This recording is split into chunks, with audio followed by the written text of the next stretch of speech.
Are you someone who gives and gives, only to feel like you're always left with empty hands?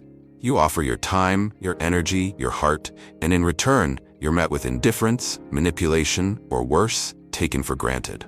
Deep down, you've started to ask yourself, am I being used?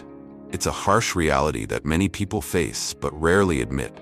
The world tells you that giving more will earn you respect, affection, and loyalty.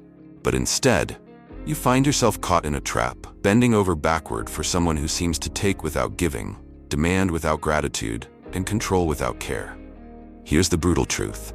Sometimes it's not about how much you give, but how willing you are to recognize the game being played. Because manipulation isn't always obvious. It's subtle, seductive, and disguised as a connection. Marcus Aurelius once said, "It is not the things themselves that disturb us, but our judgments about them." The pain you feel doesn't come from their actions alone. It comes from your refusal to confront the reality of being used. This isn't a call to cynicism, but to awareness. The Stoics teach us that true strength lies in clarity, in seeing situations for what they are, not what we wish them to be. In this video, we'll uncover the 10 signs that reveal when someone is using you, not to sow mistrust, but to empower you to reclaim your worth, set boundaries, and demand the respect you deserve. But before we dive in, here's a small yet meaningful way to take action. Hit the like button for this video. Why? Because when you engage, you're not only recognizing content that resonates with you, but also helping it reach others who may need these insights. Small actions like this can ripple outward. What you give, the universe often gives back in return. Now, if you've ever wondered whether someone in your life is playing you, stay with me. Let's dive into the art of recognizing manipulation and the Stoic lessons that will set you free. Number 1, she exploits your fear of loss. In the depths of myth and legend, sailors whispered of the sirens, beautiful, enchanting creatures who sang songs so alluring that even the strongest men were drawn to their doom. These sirens didn't need chains or cages, they used something far more powerful: the sailor's desires and fears. Imagine this tale. A lone ship sails across the vast ocean, its captain a steadfast and noble man. One fateful evening, as the moon casts its silver glow over the waves, a melody drifts through the air. It's haunting, irresistible. From the depths of the sea rises a siren, her beauty unparalleled, her voice weaving promises of love, of fulfillment, of eternal devotion. The captain, captivated, turns his ship toward her. But as he draws closer, she does not promise him her love outright. Instead, she begins to pull away, slipping beneath the waves just out of reach, leaving him with a whisper. "Do not let me go, or you'll lose me forever." The fear grips him.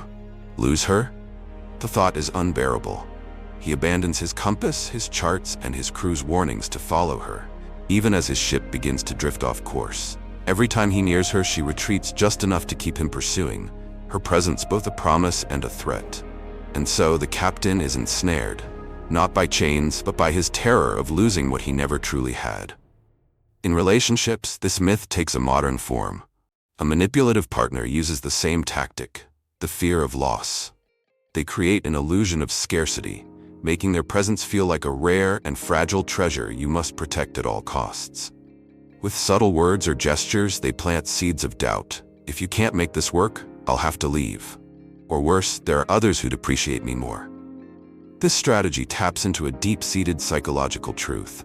Humans fear losing what they have, value more than they enjoy gaining something new. Manipulators know this and exploit it, keeping you in a constant state of emotional dependency. Seneca warned us about this trap centuries ago. The wise man does not fear loss, for he is complete within himself. The lesson is simple, yet profound. The moment you make someone else the sole source of your happiness, you hand them the keys to your freedom. True love doesn't need fear to sustain it. It thrives on mutual respect, trust, and shared growth. To escape this cycle, you must recognize the manipulation for what it is. Ask yourself, 1. Am I driven by genuine love or by the fear of losing them? 2. Do they encourage my growth or do they keep me tethered with threats of absence? 3. If they left, would I still be whole? Like the captain in the myth, you must regain control of your ship. Turn your focus inward. Rebuild your sense of self. Find fulfillment not in chasing someone else's approval, but in living a life aligned with your values. In our story, the captain finally stops. He steadies his hands on the wheel and sets his course once more, not toward the siren, but toward the open sea, toward his destiny. The siren, realizing she's lost her grip, fades back into the depths, her song silenced. The captain sails forward, wiser, stronger, and free. And so it must be for you. Do not let the fear of loss dictate your actions. Love that relies on threats and scarcity is no love at all. It's a mirage, a siren song meant to lead you astray. The sea is vast, and your ship is your own. Steer it toward those who love you freely, without conditions or fear. That is where true connection lies, waiting beyond the waves. Number 2. She ignores your boundaries. Imagine this. Michael is a hardworking, self-made individual who values his time, his peace, and the boundaries he has carefully set to maintain both. Then, he meets Emily, an enigmatic and charming woman who quickly becomes the center of his world. At first, everything seems perfect. Emily admires Michael's discipline, his focus, and his ability to set limits. But slowly, cracks begin to show. One night, Michael tells Emily he needs to work late to prepare for an important presentation. Emily calls him repeatedly, leaving voicemails that range from pleading to angry. "You always put work before me," she says. Reluctantly, Michael abandons his work to appease her. Another time, he declines her request to attend a weekend getaway because he's promised his family he'll spend time with them. Her response? "If you loved me, you'd make time for me." Michael starts to feel trapped, confused, and guilty. Each time he tries to assert his boundaries, whether it's time for work, personal space, or maintaining commitments, Emily dismisses them as selfish or unreasonable. Over time, her constant disregard erodes Michael's sense of autonomy. He begins to question himself. Am I being too rigid? Is it wrong to want time for myself? This is how it happens, slowly, insidiously. Manipulators don't kick down the door, they slip through the cracks. By ignoring your boundaries and making you feel guilty for setting them, they shift the power dynamic. You become the one constantly compromising and giving, while they take without restraint. At the heart of this manipulation is the subtle weapon of guilt. When someone dismisses your boundaries, they aren't just rejecting a limit, they're rejecting your right to have limits. This leaves you feeling selfish or unloving for prioritizing your well-being. Over time, this guilt makes you pliable, easier to control, and more likely to concede.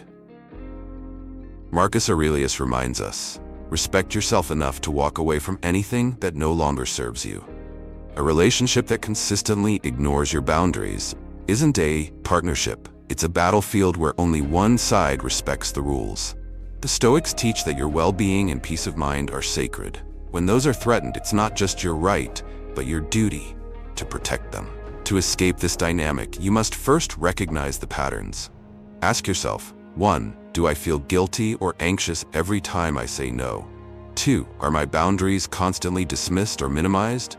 3. Am I the only one compromising in this relationship? Once you've identified the issue, the next step is to reinforce your boundaries with clarity and firmness. Communicate your needs without apologizing for them. For example, Michael could say, "I value our time together, but I also need time for work and family. These boundaries are important to me." If Emily continues to ignore them, it's a sign the relationship is fundamentally unbalanced. Michael eventually reaches his breaking point. After months of dismissing his own needs, he realizes he's given away too much of himself. He decides to prioritize his peace over Emily's demands. When she tries to guilt him again, he calmly states, "I need a relationship where my boundaries are respected. If you can't honor that, we're not right for each other." It's a hard decision, but a necessary one. For the first time in months, Michael feels a sense of relief, a return to the person he was before he let his boundaries erode. The lesson: boundaries aren't walls to keep people out. They're lines that define who you are and what you need to thrive. Anyone who truly values you will respect those lines, not cross them. If someone constantly dismisses your boundaries, they aren't valuing you. They're valuing what they can take from you. Your peace, your time, and your sense of self are not negotiable. The moment you prioritize them, you reclaim your power. And in doing so, you become unshakable, not just in relationships, but in life itself. Number 3. She uses emotions to control you. Manipulation doesn't always come in the form of words or actions. It often hides in the raw display of emotions, tears that flow when you assert your boundaries. Anger erupts when you question something unfair. Or worse, the heavy burden of guilt placed squarely on your shoulders, making you feel like you've failed them by simply putting yourself first. This is the arsenal of emotional manipulation, a calculated use of vulnerability, fury, or sadness to make you act against your better judgment. The intent isn't to connect or resolve issues, it's to bend you to their will, exploiting your compassion and sense of responsibility. Imagine Ben, a thoughtful and empathetic man who found himself in a relationship with someone who knew how to wield emotion like a weapon. Whenever Ben raised concerns about their relationship, about the lack of balance, the one-sided effort, his partner would erupt into anger, accusing him of being ungrateful or selfish. If anger didn't work, the tears would come, accompanied by statements like, "I guess I'm just never enough for you." And when neither tactic succeeded, she'd turn to guilt, reminding him of all the times she sacrificed for him. Ben's natural response? To apologize, retract his concerns, and double his efforts to make things right. But nothing ever changed. The cycle repeated, and each time Ben felt more drained, more uncertain of his own needs, and more entangled in a web of emotional manipulation. Marcus Aurelius wrote, "You have power over your mind, not outside events. Realize this, and you will find strength." The wisdom here is crucial. Emotional manipulation thrives when you react impulsively to someone else's display of emotion. The manipulator counts on your immediate response, your instinct to fix, to console, to appease. But the moment you pause, reflect, and detach, their power over you crumbles. The key is learning to recognize when emotions are being used as a tool of control rather than as a genuine expression. When someone's anger feels disproportionate, when tears come without a clear cause, or when guilt is wielded like a weapon, take a step back. Ask yourself, is this about their needs, or is it about controlling my actions? Am I acting out of compassion or out of fear and obligation? Does this pattern repeat whenever I try to assert myself or raise valid concerns? Ben's breakthrough came when he stopped reacting immediately to his partner's emotional outbursts. Instead of apologizing, he remained calm and said, "I understand that you're upset, but that doesn't change how I feel about this issue." At first, the manipulation intensified, anger turned to tears, and guilt flowed freely. But Ben's resolve held. Over time, he realized that the relationship was built on his willingness to sacrifice his needs, not on mutual respect. If someone uses emotions to control you, remember this: your empathy is a strength, not a weakness, but it's a strength that must be protected. Compassion doesn't mean tolerating manipulation, and love doesn't mean losing yourself to someone else's demands. Hold your ground, stay calm, and remember that true connection comes from shared respect and understanding, not from bending under the weight of someone else's emotions.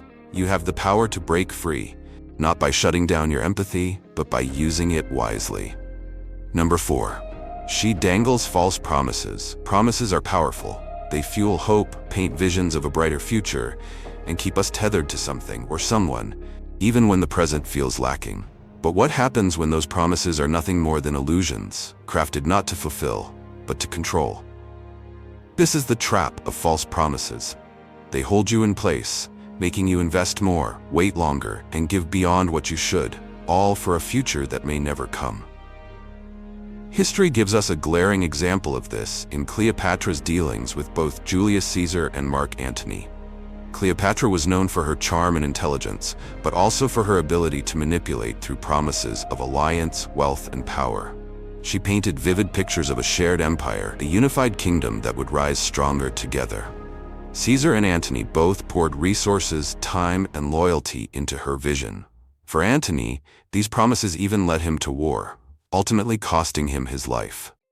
Cleopatra's strategy wasn't always about delivering. Often it was about maintaining control, ensuring her suitors remained captivated by the possibility of what could be.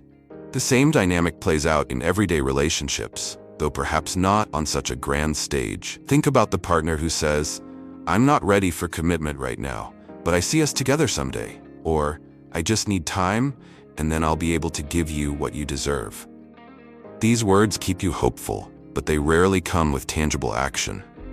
You pour your energy into the relationship, waiting for the day when those promises materialize, only to realize that the day keeps moving further away. Epictetus warns us, expect nothing and blame no one. The Stoics teach us to focus not on promises, but on actions. A promise without follow-through is an empty vessel. It sounds grand but carries no weight. So how do you protect yourself from the allure of false promises? Start by observing actions, not words. Are they taking steps toward the future they describe, or are they simply repeating the same promises without progress? Challenge yourself to step back and ask, if this promise is never fulfilled, would I still choose to stay? The harsh truth is that promises without action are tools of manipulation. They keep you invested in a future that benefits the other person while draining you in the present. Returning to history, Mark Antony's downfall came when he placed blind faith in Cleopatra's promises, choosing loyalty to her vision over his responsibilities. Don't let the same happen to you. Learn to discern between a genuine partner who builds the future with you and someone who keeps you chasing a mirage. The power lies in your ability to let go of unrealistic expectations. Invest your energy in what's real, not what's promised. Because the strongest relationships aren't built on words, they're built on actions that reflect mutual respect, commitment, and progress. Number 5. She controls the narrative. There's a particular skill that manipulators have mastered, the ability to twist the story so they emerge as the victim, and you, confused, disoriented, and questioning your every move, become the villain. This tactic isn't just a game, it's a weapon designed to keep you in a constant state of guilt and self-doubt. When someone controls the narrative, they control you. Imagine a disagreement where you calmly voice your concerns about their behavior. Perhaps they've been distant or dismissive, or they've crossed a boundary you've set. Instead of engaging in a productive conversation, they flip the script. Suddenly, the discussion isn't about their actions, it's about how you're too demanding, or how your expectations are unfair. You find yourself apologizing, backtracking, and questioning whether you were ever justified in the first place. History provides a striking example in the reign of Nero, the Roman emperor infamous for his manipulation of narratives. When Rome burned in 64 AD, whispers of Nero's involvement spread. Rather than addressing the claims directly, Nero shifted the blame entirely onto the Christians, accusing them of starting the fire. This not only diverted attention from himself, but also cast him as a ruler forced to deal with a destructive sect. By controlling the narrative, Nero avoided accountability and solidified his position of power. In relationships, this tactic plays out in subtler but equally damaging ways. The manipulator crafts a story where they're the perpetual victim of your insensitivity or unreasonable demands. By keeping you on the defensive, they avoid taking responsibility for their behavior. Over time, this erodes your confidence in your perceptions and leaves you dependent on their version of reality. Seneca reminds us, truth stands firm, regardless of accusations. The Stoics teach us that no matter how skillfully someone twists the narrative, the truth remains unchanged. Your task is to hold on to that truth, even when it's buried beneath layers of guilt, accusations, and manipulation. So how do you reclaim the narrative? First, recognize the pattern. When conflicts consistently turn into guilt trips or accusations against you, it's a red flag. Second, ground yourself in facts. Write down events as they happened, what was said, what was done, so you can revisit them with clarity when doubt creeps in. Third, resist the urge to defend yourself endlessly. Manipulators thrive on your need to prove your innocence. Instead, calmly state your perspective and let the facts speak for themselves. Most importantly, trust your instincts. If you feel manipulated, you probably are. The truth has a way of making itself known, even when the narrative is stacked against you. Don't let someone else's version of events dictate your reality. Hold on to your truth, protect your boundaries, and remember, the strongest defense against manipulation is the clarity of a steady, unshaken mind. Number 6, she exploits your need for validation. There's a pain that comes from giving everything you have, only to feel like it's never enough. You crave recognition, not because you're weak, but because you're human. You long to hear that you're valued, appreciated, loved. But what happens when that longing becomes the very thing that chains you? When someone senses that need and uses it not to lift you, but to keep you tethered. It starts innocently. A compliment here, a tender gesture there, just enough to keep you hooked, to make you believe they truly see you. But the moments of connection are fleeting, leaving you chasing the next scrap of approval, like a thirsty traveler chasing mirages in the desert. Each time they withhold their affection, you push harder, do more, and give more. And yet, the more you give, the less you feel seen. This is the cruel irony of manipulation. It feeds on your best qualities, your generosity, your loyalty, your need to matter. Manipulators don't take from those who have nothing to give. They target those who pour their hearts out, knowing they'll keep coming back for more, hoping for the love they deserve. It's a cycle that leaves you drained, empty, and questioning your worth. Marcus Aurelius once wrote, "It is not the outside world that binds us, but our judgment of it." The chain is not their manipulation. You believe that their validation is what defines you. The pain you feel isn't just from their actions, it's from the power you've given them over your sense of self. The Stoics teach us that true strength comes from within. Your value doesn't lie in how much you're praised or how often you're acknowledged. It lies in the integrity of how you live, the principles you uphold, and the respect you command from yourself. To break free, you must reclaim your worth, not from their fleeting words, but from the unshakable truth that you matter, with or without their recognition. So stop chasing the approval of those who only give enough to keep you dependent. Look inward. Build a life so full, so grounded in your values, that their validation becomes irrelevant, because the only validation that truly matters is the one you give yourself. And when you stop seeking what they refuse to give, you'll discover a power within you that no one can take away. Number 7. She always takes without giving. It's a peculiar kind of magic trick, isn't it? The way some people can turn relationships into one-way streets where the traffic flows only in their favor. They ask for your time, energy, and resources, always with a smile and a tone that suggests you're the only one who can help. But when the time comes for reciprocity, suddenly, they're too busy, too distracted, or simply uninterested. And you stay. You rationalize it. Maybe they're just going through a tough time, you tell yourself. Maybe if I just give a little more, they'll appreciate me. So you pour even more of yourself into the relationship, hoping that one day they'll see your worth. But that day never comes, because why would it? They've built a system where you do all the giving, and they reap all the rewards. Epictetus warned us about this trap. He who gives more than he receives makes himself a slave. Harsh? Perhaps. True? Absolutely. The sad reality is that when you give endlessly to someone who doesn't give back, you're not just losing time and energy, you're losing your dignity. You become the person who's always available, always eager, always bending over backward for someone who doesn't even bother to meet you halfway. Think about it. Have you ever noticed how they're never too tired to ask, but always too busy to give? How their needs are urgent, but your needs are negotiable? This isn't love. It's exploitation wrapped in the guise of connection. They've created a dynamic where you feel like you have to prove your value over and over again, while they sit back and enjoy the benefits of your labor. The Stoics would tell you to step back and evaluate. Is this a relationship of equals, or have you turned yourself into a servant for someone who doesn't even respect what you bring to the table? True relationships are built on balance, mutual care, and effort. If you're the only one sacrificing, you're not in a partnership, you're in a transaction. The solution is simple, though not easy. Stop. Stop pouring your energy into someone who doesn't value it. Stop rationalizing their lack of effort. Stop thinking that if you just give a little more, they'll finally see your worth. They won't. And the more you give, the less they'll respect you. Reclaim your time, your energy, your dignity. Invest in people who give as much as they take, and who see your value without you having to prove it. And most importantly, remember this: the person who truly deserves you will never make you feel like you have to earn their care. Number 8, she keeps you guessing. It's the classic push and pull game. One moment, they're warm, affectionate, and deeply invested in you, making you feel like you're the center of their world.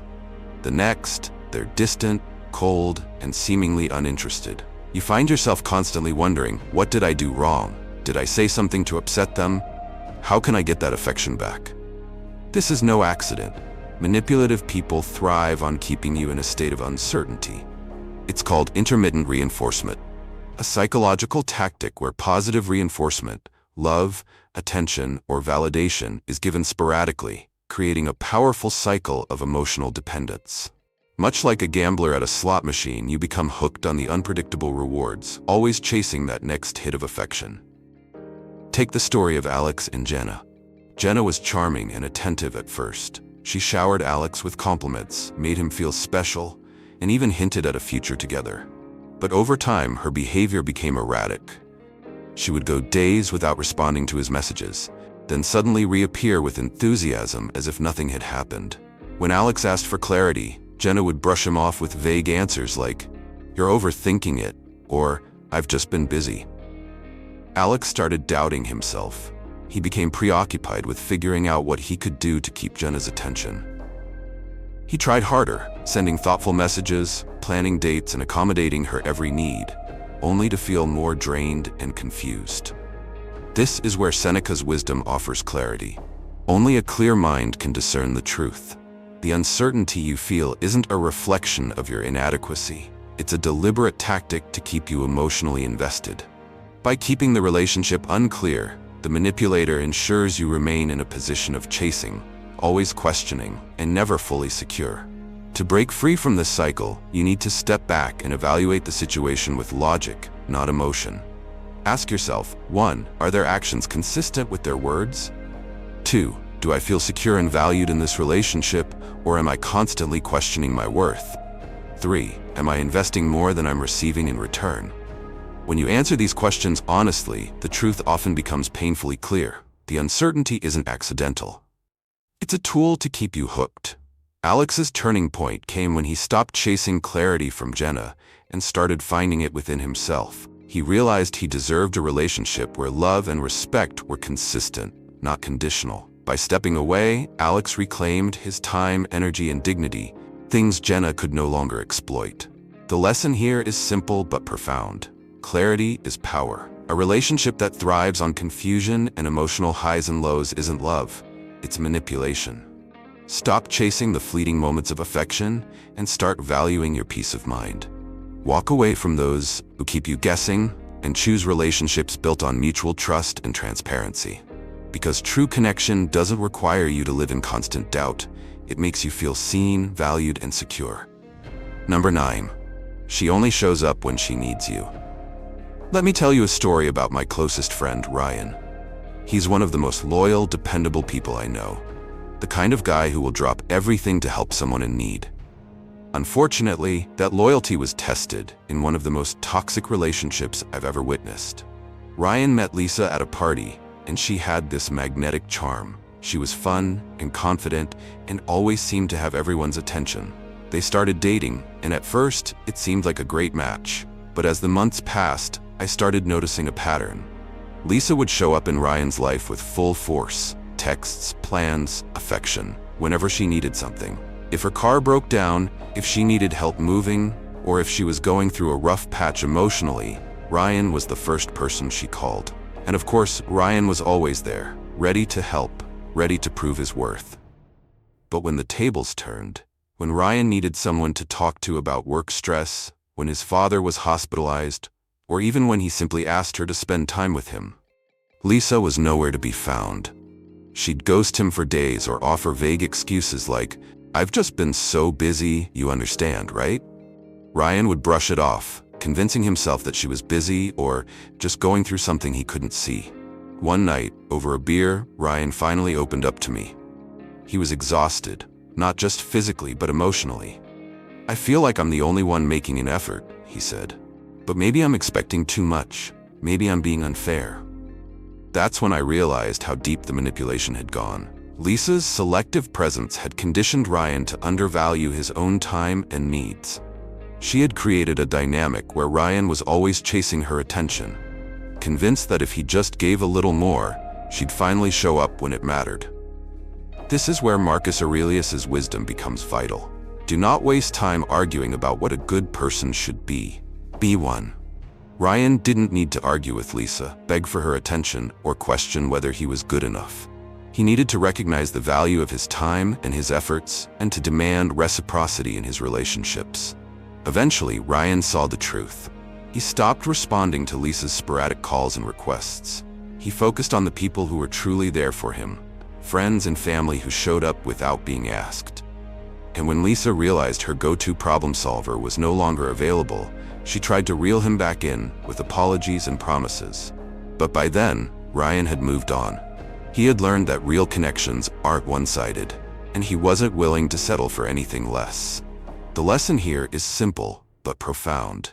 If someone only shows up when they need something, they're not valuing you, they're using you.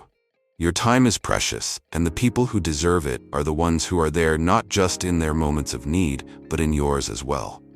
Don't chase after someone who doesn't value your presence. Instead, invest in relationships where mutual respect and effort are the foundation. Ryan did, and he's never looked back. Number 10. She compares you to others to control you. In the world of subtle manipulation, few tactics are as insidious as the art of comparison. It starts innocently enough, like a whisper in the night. A comment here, a glance there, a seemingly harmless remark. My ex used to always remember my favorite flowers. Or maybe it's more direct. Why can't you be more like Jack? They seem to have it all figured out. What begins as a casual observation slowly transforms into a weapon, wielded with precision to erode confidence and instill doubt. Welcome to the twisted game of manipulative comparison, where the goal is to make you chase an ideal that keeps shifting, leaving you perpetually off balance and striving for unattainable approval. Meet our protagonist, James. He's kind-hearted, driven, and deeply invested in his relationship with Claire. But over time, James starts noticing a troubling trend.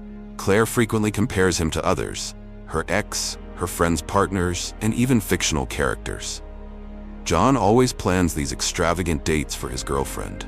Don't you think that's sweet? She'd say with a casual smile. Or, my sister's boyfriend already bought her a house. When are we going to take things seriously? At first, James brushes it off. She's just sharing her thoughts, he tells himself. But as the comments pile up, he begins to feel a quiet pressure building. A need to prove himself, to meet an invisible standard that seems to grow higher with every passing day. The tactic is simple, yet effective. By introducing comparisons, manipulators create a sense of inadequacy in their target. It's not enough to be yourself. You must be better, faster, more thoughtful. Anything to avoid the sting of being less than. This psychological pressure feeds on your desire to please, pushing you to chase unrealistic expectations, while slowly chipping away at your self-worth. Epictetus warned of this trap centuries ago. Jealousy is the thief of joy. And in this case, the thief is armed with a calculated strategy to make you question not just your actions, but your very identity. James reaches his limit one evening after Claire's latest remark. Even my dad said he doesn't understand why you're not more ambitious. This time, the comment stings deeper. It's not just about pleasing Claire anymore. Now, it feels like he's failing in the eyes of others too. He realizes he's been running on a treadmill of expectations, exhausting himself without ever moving forward. What James comes to understand is this. The comparisons were never about improvement. They were about control. By setting a constantly shifting bar, Claire kept James in a state of insecurity, ensuring his focus stayed on her approval rather than his happiness. Armed with this clarity, James decides to take control of the narrative. He reflects on Epictetus's wisdom and resolves to break free from the cycle of comparison. Instead of chasing Claire's ever-changing standards, he begins to focus on his progress and values. What makes me proud of myself, he asks. What do I truly want to achieve? James doesn't confront Claire with anger or accusations. Instead, he calmly explains that he's tired of feeling inadequate and has decided to prioritize relationships built on mutual respect and acceptance. Claire's response is telling. She tries to dismiss his feelings, deflecting blame onto him. But James, grounded in his newfound confidence, doesn't waver. Like any good detective, James solved the mystery by following the evidence and trusting his instincts. He realized that no one's approval is worth losing yourself over, and no relationship should make you feel less than you are. The lesson: Manipulative comparison is a dangerous game, but you don't have to play it. Recognize the tactic for what it is, an attempt to control, not to inspire growth. Refuse to measure yourself against anyone else's yardstick. Instead, follow Epictetus' advice and focus on your progress, values, and joy. Because the only comparison that matters is the one between who you are today and who you strive to become tomorrow. Conclusion: being used does not define your worth. It reflects misplaced trust and an unbalanced relationship. The pain of manipulation stems not from who you are, but from allowing someone to exploit the trust and effort you so willingly give. By understanding these tactics and embracing Stoic principles, you can reclaim your power, rebuild healthier relationships, and ensure that your energy is spent on people who truly value and respect you. Remember this: your worth isn't measured by how much you give, but by your ability to stand firm in your truth and protect your dignity. A balanced relationship doesn't require you to compromise your self-respect. It uplifts you, honors your boundaries, and grows with mutual effort. Now it's time to take action. If this message resonated with you, take a moment to reflect on your relationships. Are they balanced? Are your boundaries respected? And most importantly, are you truly valued for who you are? If you found this content helpful, hit the like button to support this video. Why? Because when you engage, you're helping this message reach others who may also need it. By sharing knowledge, we empower each other to create stronger, healthier connections. Finally, subscribe to this channel for more Stoic life lessons that will help you master your emotions, reclaim your power, and live with purpose. Remember, transformation begins with small actions, and this is yours. Let's walk this path of growth together.